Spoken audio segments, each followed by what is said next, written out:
Welcome to GTPL news. నేను దీపికా రాజ్. వార్తల ముందుగా హెడ్లైన్స్ చూద్దాం. జీవన్ రెడ్డిని కాంగ్రెస్ పార్టీ వదులుకునే ప్రసక్తే లేదంటున్న PCC చీఫ్ మహేష్ కుమార్ గౌడ్. కొన్ని రాజకీయ సమీకరణలతో జీవన్ రెడ్డి ఇబ్బందులు ఎదుర్కొన్న మాట వాస్తవమేనని స్పష్టీకరణ. జీవన్ రెడ్డితో భేటీ అయిన కాంగ్రెస్ పెద్దలు.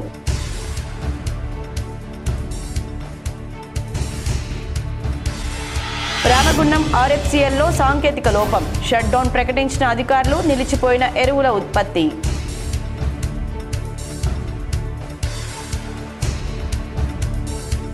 ఎలక్ట్రిక్ వాహనాలు కొనుగోలు చేసే ప్రభుత్వ ఉద్యోగులకు 10 నుంచి 20% డిస్కౌంట్. రాష్ట్ర రవాణా శాఖ మంత్రి పొన్నం ప్రభాకర్.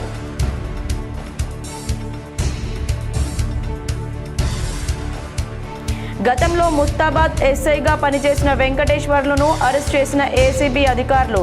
ఇసుక లారీ విడుదలకు 20,000 డిమాండ్ చేసి 15,000 తీసుకున్నట్లు నిర్ధారణ.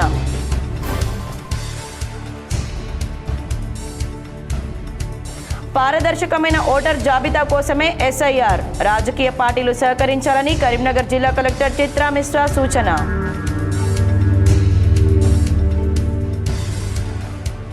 పెద్దపల్లి, పాలకుర్తి మండలాల్లో కలెక్టర్ కోయ శ్రీహర్ష సుడిగాలి పర్యటన. ప్రభుత్వ కార్యాలయాలు, పాఠశాలలను తనిఖీ చేసి సమస్యలను సత్వరమే పరిష్కరించాలని అధికారులకు ఆదేశం.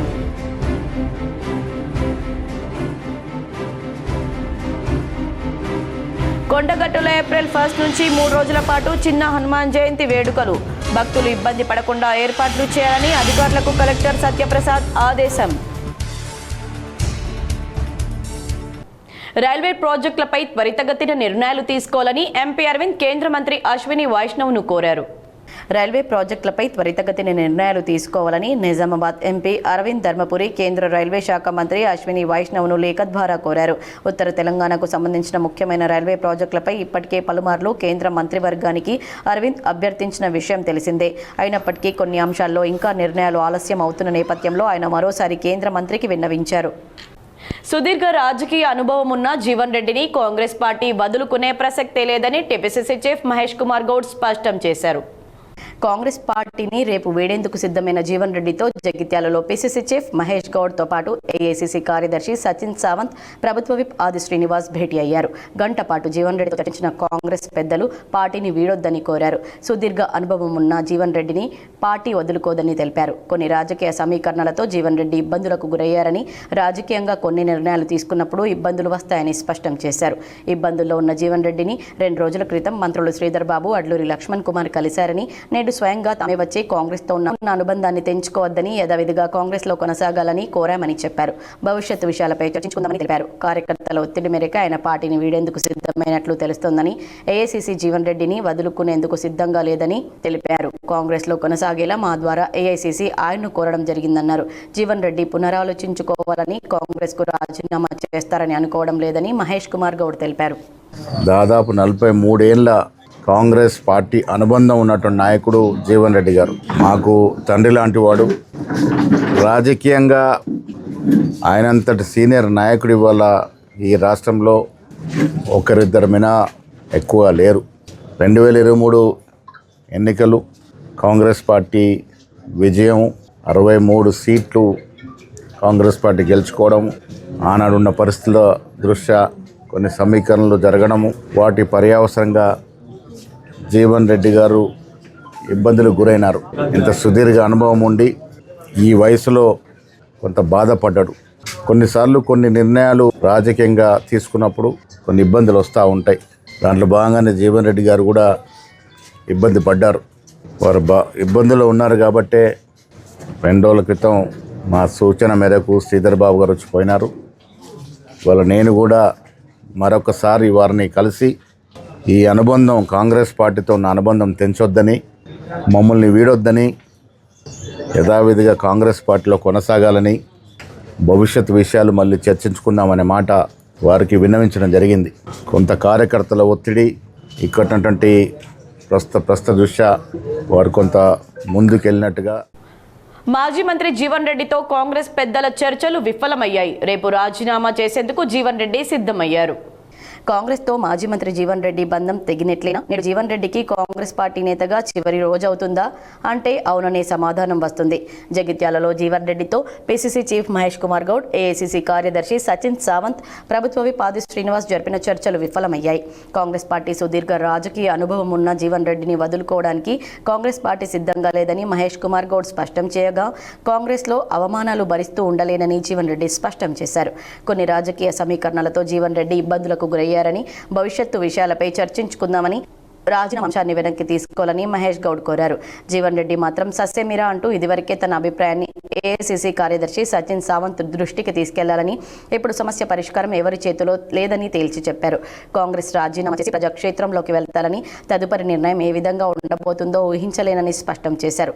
జీవన్ రెడ్డి పార్టీ మార్పుపై క్లారిటీ ఇచ్చినప్పటికీ ఏ పార్టీలోకి వెళ్తారనేది చెప్పకపోవడం ఉత్కంఠ నెలకొంది. ఇప్పటి వరకు జగిత్యాలలో జీవన్ రెడ్డి ఇంటిని ఇందిరాభవన్ గా నామకరణంతో ఉండగా పిసిసి అధ్యక్షులు వచ్చి వెళ్ళాక ఇందిరాభవన్ పేరుతో ఉన్న ఫ్లెక్సీని తొలగించారు. జీవన్ రెడ్డి కాంగ్రెస్ కు రాజీనామా చేస్తున్నప్పటికీ కొంతకాలం సైలెంట్ గా ఉండి ఆ తర్వాత నిర్ణయం తీసుకుంటారని తెలుస్తోంది. మరి వాళ్ళ దృష్టిలో నా గురించి ఏముందో నాకు తెలియదు, కానీ నేనైతే కలిసి ప్రయాణం చేయాలని చెప్పని నిన్నటి వరకు భావించిన కాంగ్రెస్తోని వాళ్ళ ఈ సిచ్యువేషన్ 15th నాడే తీర్చారు. ఇప్పుడు సచిన్ సావంత్ ఎవరైతే సెక్రటరీ గారు వచ్చిండ్రో, నేను మరి 15th Feb చెప్పాను. నేను మున్సిపల్ ఎన్నికల చైర్మన్ ఎంపీకి సంబంధించి ఏదైతుందో నా అభిప్రాయం చెప్పాను. నేను అభ్యర్థిగా ఎవరిని ఎంపిక చేస్తే బాగుంటుంది, కాంగ్రెస్ పార్టీకి అనుబంధంగా మొదటి నుండి ఎవరినో వాళ్ళని చేస్తే బాగుంటుంది, క్రమశిక్షణకు కట్టుబడి ఉన్నటువంటి ఒక నాయకులు చేస్తే బాగుంటుంది సూచించాను. సరే, అల్టిమేట్గా డిసిషన్ ఏది ఉన్నా కానీ I will avoid by it అని చెప్పాను. అల్టిమేట్గా డిసిషన్ ఏది ఉన్నా I will avoid by it. కేవలం కాంగ్రెస్ పార్టీ బీఫామ్ మీద ఎంపికైన వారితో కాకుండా వారితో పాటుగా నేను సంబంధించిన ఇండిపెండెంట్లు కూడా తప్పకుండా కాంగ్రెస్ పార్టీ అధిష్టాన నిర్ణయం కట్టుబడి ఉంటారు. కానీ తదుపరి భవిష్యత్తు నా నిర్ణయం ఏ విధంగా ఉండబోతుందో నేను కూడా మరి ఊహించే పరిస్థితుల్లో లేను. దీని తదుపరి నేను తీసుకుపోయే నిర్ణయం ఏ విధంగా ఉంటుందో నేను ఊహించే పరిస్థితుల్లో లేదు. It's only left to my fate. ఇవాళ విధికి నేను వదిలేయాల్సి వస్తుంది. వీళ్ళ కర్మ సిద్ధాంతం, కర్మ ఎటు తీసుకెళ్తుందో నాకు తెలియదు. బట్ నా నిర్ణయం మాత్రం ఏదైతుందో నేను అప్పుడే చెప్పాను. వాళ్ళ సెక్రటరీ చెప్పా, ఈ మున్సిపల్ చైర్పర్సన్ ఎంపిక వరకు మాత్రం ఏదైతుందో తప్పకుండా పార్టీ నిర్ణయం కట్టుబడి తదుపరి ఏదైతుందో ఆ నిర్ణయం ఏదో ఉంటుందో నేను కూడా ఊహించే పరిస్థితుల్లో లేను. మీరు కూడా దయచేసి ఏదైతుందో ఎలక్ట్రిక్ వాహనాలు కొనుగోలు చేసే ప్రభుత్వ ఉద్యోగులకు 10 నుంచి 20% డిస్కౌంట్లు అందిస్తున్నట్లు రాష్ట్ర రవాణా శాఖ మంత్రి పొన్నం ప్రభాకర్ తెలిపారు. తెలంగాణ ప్రభుత్వం పర్యావరణ కాలుష్యాన్ని తగ్గించడానికి ఈవీ పాలసీ తీసుకొచ్చిందని, తద్వారా రోడ్ ట్యాక్స్, రిజిస్ట్రేషన్ ట్యాక్స్ పూర్తిగా 100% మినహాయింపు ఇవ్వడం జరుగుతుందని రాష్ట్ర రవాణా బీసీ సంక్షేమ శాఖ మంత్రి పొన్నం ప్రభాకర్ తెలిపారు. సెక్రటేరియట్లో సిఎస్ రామకృష్ణారావు, డీజీపీ శివధర్ రెడ్డి, ఉద్యోగ సంఘ నాయకులతో కలిసి ఈవీ వాహనాలపై మంత్రి అవగాహన కల్పించారు. ఈవీ వాహనాలను పరిశీలించి వాటి గురించి అడిగి తెలుసుకున్నారు. ప్రభుత్వ ఉద్యోగులు ఈవీ వాహనాలు ఉపయోగించేలా డిస్కౌంట్ కార్యక్రమాన్ని ప్రారంభించారు.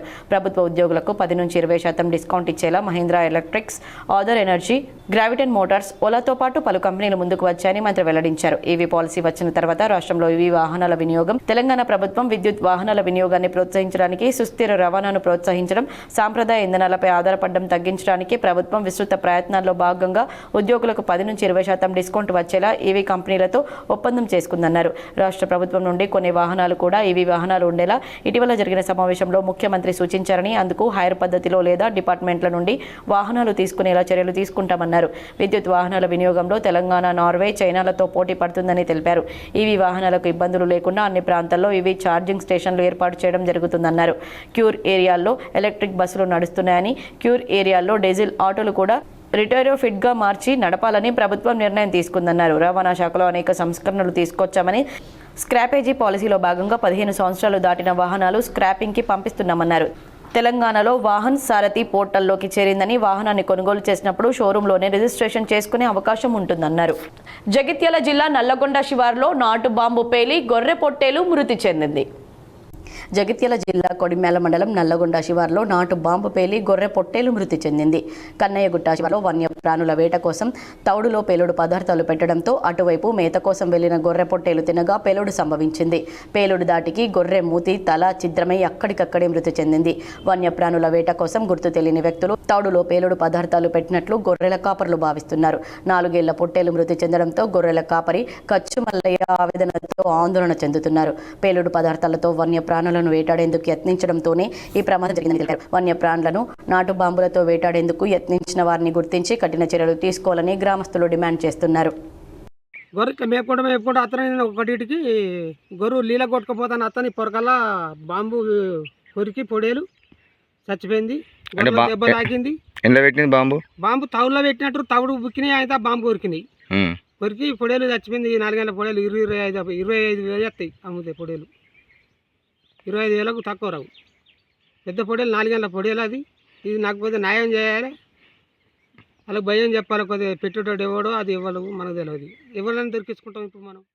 ఓటర్ జాబితా పారదర్శకంగా ఉండాలనే ఉద్దేశంతోనే ప్రత్యేక సమగ్ర సవరణను ఎన్నికల సంఘం చేపట్టిందని, రాజకీయ పార్టీల ప్రజా ప్రతినిధులు సహకరించాలని జిల్లా ఎన్నికల అధికారి కరీంనగర్ కలెక్టర్ చిత్రా మిశ్రా అన్నారు. ఓటర్ జాబితా ప్రత్యేక సమగ్ర సవరణపై వివిధ రాజకీయ పార్టీల ప్రతినిధులతో కలెక్టరేట్ కాన్ఫరెన్స్ హాల్లో అవగాహన సమావేశం నిర్వహించారు.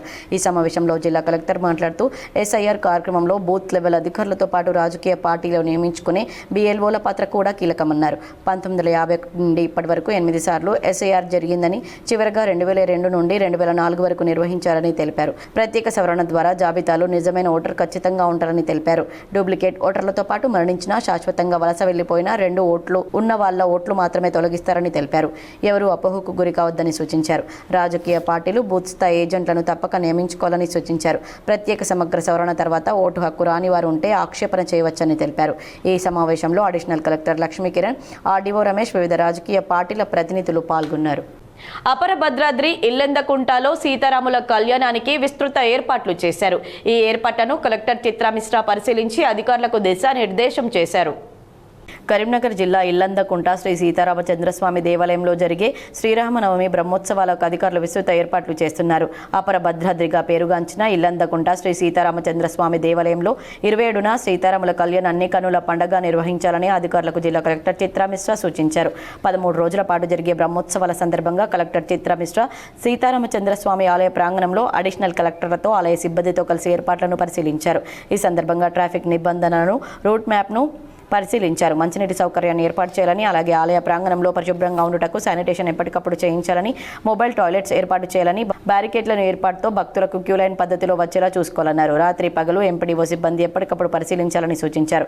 4 అంబులెన్స్లు ఆలయ ప్రాంగణంలో ఏర్పాటు చేయాలని, ఆలయ మండపం వద్ద డోనర్ పాస్లను, VVIP పాస్ల వద్ద వేరువేరుగా గ్యాలరీలో ఏర్పాటు చేయాలని సూచించారు. శ్రీరామనవమికి బ్రహ్మోత్సవాలకు వచ్చే భక్తులకు ఎలాంటి ఇబ్బందులు తలెత్తకుండా తగిన జాగ్రత్తలు తీసుకోవాలని అధికారులను సూచించారు. రాజన్న సిరిసిల్ల జిల్లా ముస్తాబాద్లో గతంలో ఎస్ఐగా పనిచేసిన పుర్లుగొండ వెంకటేశ్వర్లను ACB అధికారులు అరెస్ట్ చేశారు. రాజన్న సిరిసిల్ల జిల్లా ముస్తాబాద్లో గతంలో ఎస్ఐగా పనిచేసి ఉర్లుగొండ వెంకటేశ్వర్లను ACB అధికారులు అరెస్ట్ చేశారు. ప్రస్తుతం ఆ ఎస్ఐ సిద్దిపేట పోలీస్ కమిషనరేట్లో విధులు నిర్వహిస్తున్నారు. గతంలో పట్టుకున్న ఇసుక లారీ విడుదలకు 20,000 డిమాండ్ చేసి 15,000 కానిస్టేబుల్ సత్యనారాయణ అకౌంట్కు ఎస్ఐ గూగుల్ పే చేయించుకున్నట్లు నిర్ధారణ అయింది. దీంతో గత ఫిబ్రవరి 28న కేసు నమోదు చేసిన ACB అధికారులు సిద్దిపేట పోలీస్ కమిషనరేట్లో ఉన్న ఎస్ఐని అరెస్ట్ చేసి కరీంనగర్ ACB స్పెషల్ కోర్టులో హాజరుపరిచారు. కానిస్టేబుల్ సిక్లో ఉండడంతో ప్రస్తుతం అతన్ని పట్టుకోలేదని, కేసు విచారణలో ఉన్న నేపథ్యంలో డబ్బులు ఇచ్చిన బాధితుడు వివరాలు గోప్యంగా ఉంచుతామని ACB అధికారులు ప్రకటించారు. ఎలక్ట్రిక్ బస్సుల విధానంలో మార్పులు చేసి బస్సుల కొనుగోలు, నిర్వహణ బాధ్యతలను ఆర్టీసీ చేపట్టేలా చర్యలు తీసుకోవాలని డిమాండ్ చేస్తూ కరీంనగర్లో CITU కార్యకర్తలు ఆందోళనకు దిగారు. ఆర్టీసీ 2 డిపో ముందు CITU జిల్లా ఉపాధ్యక్షులు ఎడ్ల రమేష్ ఆధ్వర్యంలో ధర్నా చేశారు. ఆర్టీసీ ఆదాయానికి ఖర్చుకు మధ్య ఉన్న వ్యత్యాసాన్ని ప్రభుత్వాలు రియంబర్స్ చేయాలని డిమాండ్ చేశారు. CITU జిల్లా ఉపాధ్యక్షులు ఎడ్ల రమేష్ మాట్లాడుతూ కేంద్ర ప్రభుత్వం విద్యుత్ బస్సుల్లో పథకాలన్నీ కాంట్రాక్టు పద్ధతిలో కొనుగోలు చేసి ఆర్టీసీకి ఎటువంటి పాత్ర లేకుండా నడిచినా నడవకున్నా ఆర్టీసీ డబ్బులు చెల్లించే విధంగా కాంట్రాక్టు విధానం తీసుకురావడం జరిగిందన్నారు. ఈ విధానం వల్ల ఆర్టీసీకి ప్రతిరోజు 50 లక్షలు ప్రజలపై భారం పడుతుందని, భవిష్యత్తులో మరింత భారం పెరగనుందని తెలిపారు. కేంద్ర ప్రభుత్వ విద్యుత్ బస్సుల విధానంలో మార్పు చేయాలని, GCC పద్ధతిని రద్దు చేయాలని డిమాండ్ చేశారు. ప్రైవేట్ సంస్థలకు ఇస్తున్న అన్ని సబ్సిడీలను ఆర్టీసీలకు ఇవ్వాలని కోరారు. ఆర్టీసీ నేరుగా విద్యుత్ బస్సులు నడిపించాలని, బడ్జెట్లో నిధులు కేటాయింపు చేయాలన్నారు. ఈ కార్యక్రమంలో CITU జిల్లా అధ్యక్షులు శ్రీనివాస్, జిల్లా కోశాధికారి G రాజేశం, జిల్లా సహాయ కార్యదర్శులు పున్నం రవి, కొప్పుల శంకర్, నగర కన్వీనర్ పుల్లెల మల్లయ్య పాల్గొన్నారు. 2015లోనే ఆర్టీసీలో విద్యుత్ వాహనాలు ప్రవేశపెట్టాలనే విధానం తీసుకురావడం జరిగింది. అందులో భాగంగా తెలంగాణ రాష్ట్రంలో కూడా ఒక 2800 సర్వీసులు విద్యుత్ సర్వీస్ ఛార్జీలను ప్రైవేటు కంపెనీలకు అప్పగించడం జరిగింది. ఈ ప్రైవేటు కంపెనీలకు ఒక బస్సు కొనుక్కుంటే దాదాపుగా ₹1 కోటి అవుతుంది. ఆ కోటి రూపాయలలో 30 లక్షల రూపాయలు ఆ ప్రైవేట్ కంపెనీలకు సబ్సిడీ రూపకంగా ఇస్తున్న పరిస్థితి ఉంది. అదే బస్సులో ఆర్టీసీ కొనుక్కుంటే రామగుండం ఎరువుల కర్మాగారంలో సాంకేతిక సమస్య తలెత్తడంలో అధికారులు షట్ డౌన్ ప్రకటించారు. గ్యాస్ ఆధారిత రామగుండం ఎరువుల కర్మాగారంలో గ్యాస్ కొరతతో సగానికి పైగా ఎరువుల ఉత్పత్తి తగ్గగా తాజాగా సాంకేతిక సమస్య ఉత్పన్నమై ఎరువుల ఉత్పత్తి నిలిచిపోయింది. వార్షిక లక్ష్యం నెరవేరక గ్యాస్ కొరతతో సగానికి ఉత్పత్తి పడిపోవడంతో రాబోయే రోజుల్లో యూరియా కష్టాలు పెరిగే అవకాశాలు ఉన్నాయని ఆందోళన వ్యక్తమవుతోంది. రోజుకు 3,850 టన్నుల ఎరువుల ఉత్పత్తి కావాల్సి ఉండగా యుద్ధ ప్రభావంతో గ్యాస్ కొరత వల్ల ఎరువుల ఉత్పత్తిని సగానికి తగ్గించారు. ఏడాది కాలంలో 12,70,000 మెట్రిక్ టన్నుల ఎరువులు ఉత్పత్తి కావాల్సి ఉండగా ఇప్పటి వరకు దాదాపు 9 లక్షల మెట్రిక్ టన్నుల ఎరువులు మాత్రమే ఉత్పత్తి అయ్యాయి. వార్షిక లక్ష్యంలో 70% మాత్రమే ఎరువుల ఉత్పత్తి కాగా ప్రస్తుతం షట్డౌన్తో లక్ష్యం నెరవేరే పరిస్థితి కనిపించడం లేదు. 10 రోజుల పాటు షట్డౌన్ కొనసాగే పరిస్థితులు కనిపిస్తున్నాయి. ఉత్పత్తైన ఎరువుల్లో తెలంగాణకు కేటాయించిన తర్వాతనే ఇతర ప్రాంతాలకు ఎగుమతి చేయాలని రాష్ట్ర ప్రభుత్వంతో పాటు అధికారులు డిమాండ్ చేస్తున్నారు. ఉత్పత్తి లక్ష్యంగా నెరవేరక గ్యాస్ కొరత ప్రభావంతో రానున్న రోజుల్లో యూరియా కష్టాలు మరింత పెరిగే పరిస్థితులు ఉన్నాయని అన్నదాతలు ఆవేదన చెందుతున్నారు. కరీంనగర్ నగరాన్ని అన్ని రంగాల్లో అభివృద్ధి చేయడమే పాలకవర్గ ప్రధాన లక్ష్యమని నగర మేయర్ కొలగాని శ్రీనివాస్ అన్నారు. కరీంనగర్ నగరపాలక సంస్థ అభివృద్ధిలో భాగంగా సప్తగిరి కాలనీ, కస్తూర్బా గాంధీ ప్రభుత్వ పాఠశాలలో స్థానిక కార్పొరేటర్ చాడగొండ కవిత బుచ్చిరెడ్డితో కలిసి 38 లక్షల నాబార్డు నిధులతో సైన్స్ ల్యాబ్ నిర్మాణానికి మేయర్ భూమి పూజ చేశారు. సంతోష్ నగర్లో కార్పొరేటర్ ఎన్ఎం లక్ష్మీ ప్రకాష్తో కలిసి సంతోష్ మాత దేవాలయాన్ని సందర్శించారు. ఆలయంలో ప్రత్యేక పూజలు చేసి మొక్కులు చెల్లించుకున్నారు. అనంతరం సంతోష్ నగర్ కాలనీలో రోడ్డు, డ్రైనేజీ సమస్యలను తనిఖీ చేసి పరిశీలించి సంతోష్ నగర్ రోడ్డు సమస్యను త్వరలోనే పరిష్కరిస్తామని హామీ ఇచ్చారు. అనంతరం భాగ్యనగర్ కాలనీలో 15వ ఆర్థిక సంఘం 4 లక్షల నిధులతో మంచినీటి సరఫరా పైప్లైన్ అభివృద్ధి పనులకు భూమి పూజ చేసి పనులు ప్రారంభించారు. చేపట్టిన అభివృద్ధి పనులను వేగవంతంగా పూర్తి చేసేలా చర్యలు తీసుకోవాలని అధికారులు కాంట్రాక్టర్లకు ఆదేశించారు. ఈ సందర్భంగా మేయర్ కొలగాని శ్రీనివాస్ మాట్లాడుతూ ప్రజల నమ్మకాన్ని వమ్ము చేయకుండా మా పాలకవర్గం పనిచేస్తుందన్నారు. శివారు ప్రాంతాల విలీన గ్రామాల డివిజన్లో ప్రాధాన్యతగా అభివృద్ధి చేస్తామని తెలిపారు. 66 డివిజన్లలో ప్రజా సమస్యలను దశల వారీగా పరిష్కరించి వసతి సౌకర్యాలు కల్పిస్తామని తెలిపారు. స్మార్ట్ సిటీ ప్రాజెక్టులో నగరంలోని ప్రభుత్వ పాఠశాలల్లో ఆధునీకరణ పనులు చేపట్టి విద్యార్థులకు వసతి సౌకర్యాలు కల్పించామని తెలిపారు. ఆధునిక విద్యా బోధన అందించే విధంగా పలు ప్రభుత్వ పాఠశాలల్లో స్మార్ట్ సిటీ ప్రాజెక్టులో స్మార్ట్ క్లాస్ రూమ్లు ఏర్పాటు చేశామని తెలిపారు. సప్తగిరి ప్రభుత్వ పాఠశాలలో కూడా విద్యార్థులకు వసతి సౌకర్యాలు కల్పించడంతో పాటు వాకింగ్ ట్రాక్, ఓపెన్ జిమ్ ఏర్పాటు చేయడం జరిగిందని తెలిపారు. కస్తూర్బా గాంధీ పాఠశాల విద్యార్థుల కోసం నాబార్డుకు చెందిన 38 లక్షల నిధులతో సైన్స్ ల్యాబ్ భవన నిర్మాణం పనులకు భూమి పూజ చేసినట్లు తెలిపారు. కరీంనగర్ నగరపాలక సంస్థలో అభివృద్ధిలో భాగంగా 44వ డివిజన్ సప్తగిరి కాలనీలో స్థానిక కార్పొరేటర్ చాడగొండ కవిత బుచ్చిరెడ్డి గారి ఆధ్వర్యంలో కస్తూర్బా గాంధీ పాఠశాలలో సైన్స్ ల్యాబ్ భవన నిర్మాణానికి భూమి పూజ చేయడం జరిగింది. దీనికి నాబార్డు నిధుల నుండి 38 లక్షల నిధులతోని ఇలా భవన నిర్మాణానికి భూమి పూజ చేయడం జరిగింది. దీనిలో ప్రభుత్వ పాఠశాలలో గతంలో మనకు స్మార్ట్ సిటీ కింద ప్రాజెక్టు కింద దాదాపు వాకింగ్ ట్రాక్ నిర్మాణం కానీ ప్రభుత్వ పాఠశాల సప్తగిరి కాలనీలో, అలాగే మనకు ఓపెన్ జిమ్ నిర్మాణం, మౌలిక వసతులు కల్పించడం జరిగింది. ఈరోజు కస్తూర్బా గాంధీ పాఠశాలలో స్థానిక కార్పొరేటర్ గారి ఆధ్వర్యంలో ఇక్కడ 38 లక్షలతోని భూమి పూజ చేయడం జరిగింది సైన్స్ ల్యాబ్ నిర్మాణానికి. అలాగే ప్రభుత్వ పాఠశాలలో చదువుతున్న విద్యార్థులందరికీ మౌలిక వసతులు కల్పించాలని, వాళ్ళు విద్యారంగంలో ప్రభుత్వ పాఠశాలలో చదువుతున్న విద్యార్థులందరూ ప్రైవేట్ స్కూళ్లకు ధీటుగా అభివృద్ధిలో వాళ్లకు ఇక్కడ పాఠశాల అభివృద్ధి చేసి మౌలిక వసతులు కల్పించడంలో నగరపాలక సంస్థ ముందుంటుందని తెలియజేయడం జరుగుతుంది. టీబీ రహిత జిల్లాగా తీర్చిదిద్దే కార్యక్రమాల్లో ప్రతి ఒక్కరూ భాగస్వాములు కావాలని సిరిసిల్ల జిల్లా కలెక్టర్ గరిమా అగర్వాల్ పిలుపునిచ్చారు. ప్రపంచ టీబీ నివారణ దినోత్సవాన్ని బోయినపల్లి మండలం కొదురుపాక ప్రాథమిక ఆరోగ్య కేంద్రంలో నిర్వహించగా కలెక్టర్ ముఖ్య అతిథిగా హాజరయ్యారు. 15 మంది టీబీ బాధితులకు పోషకాహార కిట్లు, కోడిగుడ్లను కలెక్టర్ పంపిణీ చేశారు. టీబీ రహిత గ్రామాలుగా ప్రకటించిన 20 గ్రామాల కార్యదర్శులు, వైద్య సిబ్బందికి ప్రశంసా పత్రాలు, ఉత్తమ సేవలు అందిస్తున్న డాక్టర్లు, వైద్య సిబ్బందికి ప్రశంసా పత్రాలు అందించి సన్మానించారు. వారి సేవలను కొనియాడారు. అనంతరం ఆసుపత్రి ఆవరణలో మొబైల్ ఎక్స్రే యంత్రం ద్వారా జిల్లాలోని 42 గ్రామాల్లో మొత్తం 100 రోజుల్లో చేయనున్న వ్యాధి నిర్ధారణ పరీక్షల ప్రోగ్రాంను కలెక్టర్ ప్రారంభించారు. రోగులకు అందిస్తున్న వైద్య సేవలపై ఆరా తీశారు. టీబీ నివారణ దినోత్సవం సందర్భంగా పోస్టర్లు ఆవిష్కరించి ప్రతిజ్ఞ చేశారు. వైద్యారోగ్య శాఖ ఆధ్వర్యంలో ప్రత్యేక వైద్య నిపుణులతో సేవలు అందిస్తున్నామని వివరించారు. రెసిడెన్షియల్ విద్యాలయాల్లో విద్యార్థులకు సైతం వైద్య పరీక్షలు చేయిస్తున్నామని తెలిపారు. కొండగట్టు ఆంజనేయ స్వామి సన్నిధిలో ఏప్రిల్ 1 నుంచి 3 రోజుల పాటు చిన్న హనుమాన్ జయంతి ఉత్సవాలు జరుగుతాయి. ఉత్సవాల సందర్భంగా భక్తులకు ఎలాంటి అసౌకర్యాలకు గురికాకుండా విస్తృత ఏర్పాట్లు చేయాలని సంబంధిత అధికారులను జగిత్యాల జిల్లా కలెక్టర్ సత్యప్రసాద్ ఆదేశించారు. ఎస్పీ అశోక్ కుమార్, ఆలయ ఈవో అంజనారెడ్డితో కలిసి హనుమాన్ జయంతి ఉత్సవాల ఏర్పాట్లను పరిశీలించారు. ఈ సందర్భంగా భక్తుల సౌకర్యార్థం చేపడుతున్న ఏర్పాట్లపై సమీక్షించారు. ఉత్సవాలకు భారీ సంఖ్యలో భక్తులు హాజరవుతారని భావించి ముందస్తు చర్యలు తీసుకోవాలని సూచించారు. ముఖ్యంగా భద్రతా ఏర్పాట్లు కట్టుదిట్టంగా ఉండేలా పోలీసు శాఖ ప్రత్యేక చర్యలు చేపట్టాలని సూచించారు. అదేవిధంగా పార్కింగ్ సదుపాయాలు సరిపడా ఉండేలా చూడాలని, ట్రాఫిక్ నియంత్రణకు ప్రత్యేక ప్రణాళిక అమలు చేయాలని అధికారులకు సూచించారు. భక్తులకు తాగునీరు, మరుగుదొడ్లు వంటి మౌలిక సదుపాయాలు సమృద్ధిగా అందుబాటులో ఉండేలా చర్యలు తీసుకోవాలని పేర్కొన్నారు. వైద్య శిబిరాలు ఏర్పాటు చేసి అత్యవసర పరిస్థితులకు సిద్ధంగా ఉండాలని, అంబులెన్స్ సేవలు అందుబాటులో ఉంచాలని ఆరోగ్య శాఖ అధికారులకు ఆదేశించారు. ఈ కార్యక్రమంలో జిల్లా స్థానిక సంస్థల అదనపు collector B Rajagoud, Jagtial RDO Madhusudan, DPO Madan Mohan, ఎంఆర్ఓలు, ఎంపీడీఓలు, సంబంధిత శాఖల అధికారులు పాల్గొన్నారు.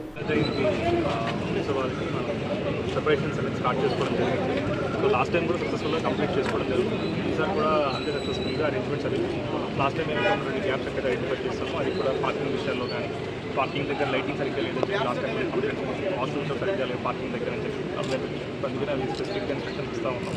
అక్కడ పార్కింగ్ దగ్గర లైటింగ్ కానీ, లేకపోతే వాష్రూమ్ ఫెసిలిటీస్ కానీ అంతా కూడా ప్రాపర్గా సరిచేసుకుంటాం. ఎదురుగా కూడా ఎండలు ఎక్కువ ఉన్నాయి కాబట్టి ఎదురుగా ఏరియా కూడా అంతా మొత్తం వెహికల్స్ అనేవి కూడా మనం పార్కింగ్ తీసేసి ఇక్కడ పార్కింగ్ కాకుండా బయట ఉంటాయి పార్కింగ్. ఎదురుగా అంతా కూడా మనము షామియానాలు పెట్టి కింద గ్రీన్ మ్యాట్ ఇస్తాం. సో పీపుల్ ఒకవేళ పగలు వచ్చి అందరూ కూడా అక్కడ రెస్ట్ చేసుకోవడానికి కానీ, అది నైట్ అయినా కూడా ఒకవేళ పిక్స్ ఎవరు మనం టైం ఉందనుకుంటే ఇక్కడ రెస్ట్ చేసుకోవడానికి కానీ మనకి హెల్ప్ అయ్యేటట్టు ఇక్కడ కొత్తగా ప్లాన్ చేస్తాం. భూ సమస్యల పరిష్కారానికి ప్రత్యేక చర్యలు తీసుకోవాలని సంబంధిత అధికారులను పెద్దపల్లి జిల్లా కలెక్టర్ కోయా శ్రీహర్ష ఆదేశించారు.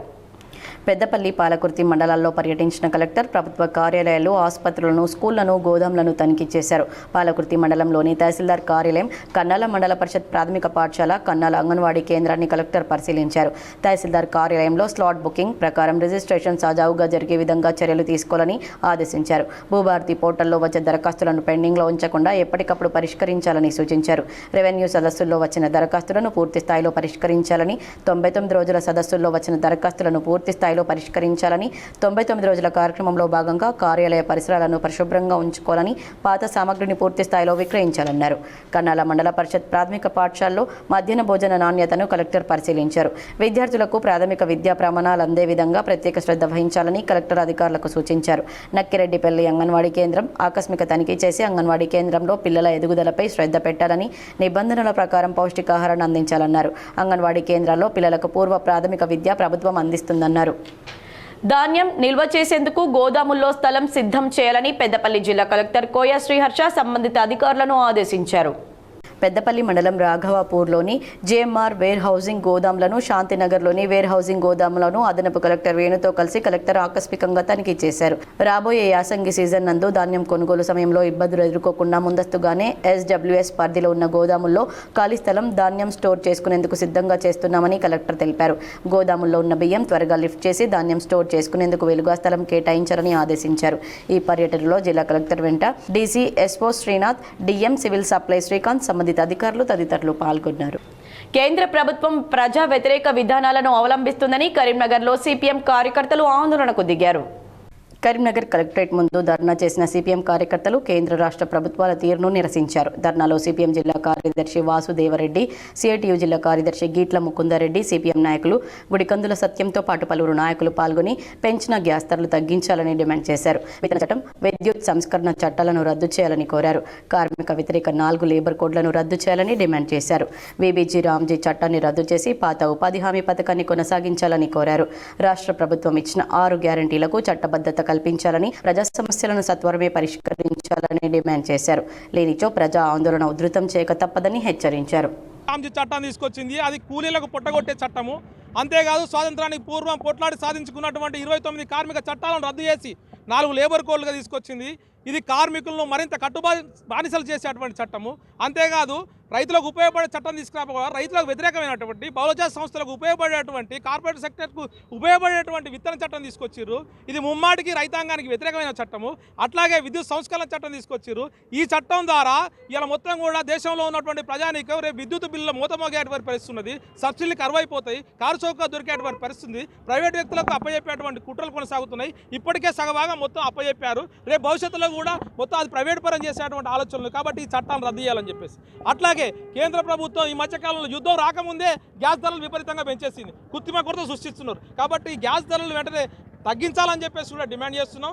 ఇలా సామ్రాజ్యవాదం పెట్టరేగిపోతుంది. అమెరికా సామ్రాజ్యవాదానికి అడుగులోకి మళ్ళొస్తున్నటువంటి ఈ మోడీ ప్రభుత్వము కనీసం కిమ్మనకుండా ఉండే పరిస్థితి. ఇజ్రాయిల్ పోయిన రోజు ఆయన సాయంత్రం వచ్చిన తెల్లారి అక్కడ యుద్ధం స్టార్ట్ అయింది, ఇజ్రాయిల్ ఇరాన్ మీద యుద్ధం అనే దౌత్యపరంగా మన పూర్తిగా మోడీ తలొక్కుతున్నటువంటి పరిస్థితి కనిపిస్తూ ఉంది. అంతేకాదు ఇలా కరీంనగర్ జిల్లాలో అనేక సమస్యలు ఉన్నాయి. ఇది రిజర్వాయర్ నిర్వాసితుల సమస్య కావచ్చు, అట్లాగే కరీంనగర్లో ఉన్నటువంటి డంపింగ్ యార్డ్ సమస్య కావచ్చు, ఇలా దశాబ్దాల కాలంగా పెండింగ్లో ఉన్నటువంటి అనేక సమస్యలు కావచ్చు. రాష్ట్ర ప్రభుత్వం అభద్రతా భావంతో పనిచేస్తూ పోలీసులతో అక్రమ అరెస్టులు చేయిస్తుందని బీఆర్ఎస్ నాయకులు ఆరోపించారు. కరీంనగర్లో బీఆర్ఎస్ నాయకులు అనిల్ గౌడ్, చల్ల హరిశంకర్తో పాటు పలువురిని అర్ధరాత్రి పోలీసులు అరెస్ట్ చేశారు. కొత్తపల్లి పోలీస్ స్టేషన్కు తరలించారు.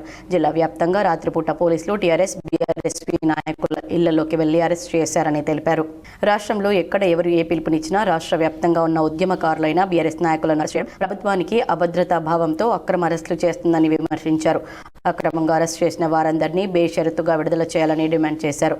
అర్ధరాత్రి అరెస్ట్ చేసి భయభ్రాంతులకు గురి చేయాలని, ఎన్ని కుట్రలు కుతంత్రాలు పన్నినా ప్రభుత్వంపై ప్రశ్నించడాన్ని ఆపేదే లేదని హెచ్చరించారు.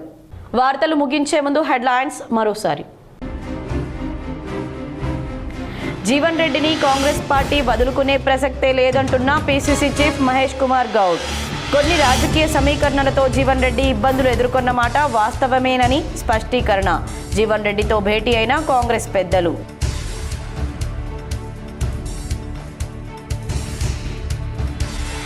రామగుండం ఆర్ఎఫ్సీఎల్లో సాంకేతిక లోపం, షట్డౌన్ ప్రకటించిన అధికారులు, నిలిచిపోయిన ఎరువుల ఉత్పత్తి.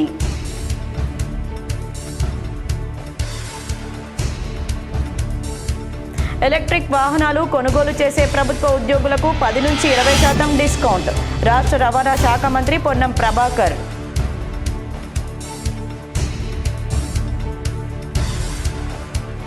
గతంలో ముస్తాబాద్ ఎస్ఐగా పనిచేసిన వెంకటేశ్వర్లను అరెస్ట్ చేసిన ఏసీబీ అధికారులు. ఇసుక లారీ విడుదలకు 20,000 డిమాండ్ చేసి 15,000 తీసుకున్నట్లు నిర్ధారణ.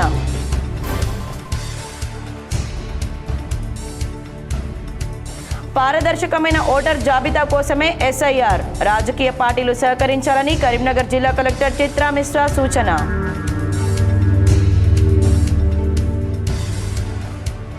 పెద్దపల్లి, పాలకుర్తి మండలాల్లో కలెక్టర్ కోయా శ్రీహర్ష సుడిగాలి పర్యటన. ప్రభుత్వ కార్యాలయాలు, పాఠశాలలను తనిఖీ చేసి సమస్యలను సత్వరమే పరిష్కరించాలని అధికారులకు ఆదేశం.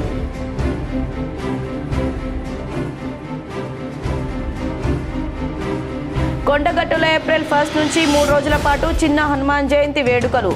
భక్తులు ఇబ్బంది పడకుండా ఏర్పాట్లు చేయాలని అధికారులకు కలెక్టర్ సత్యప్రసాద్ ఆదేశం.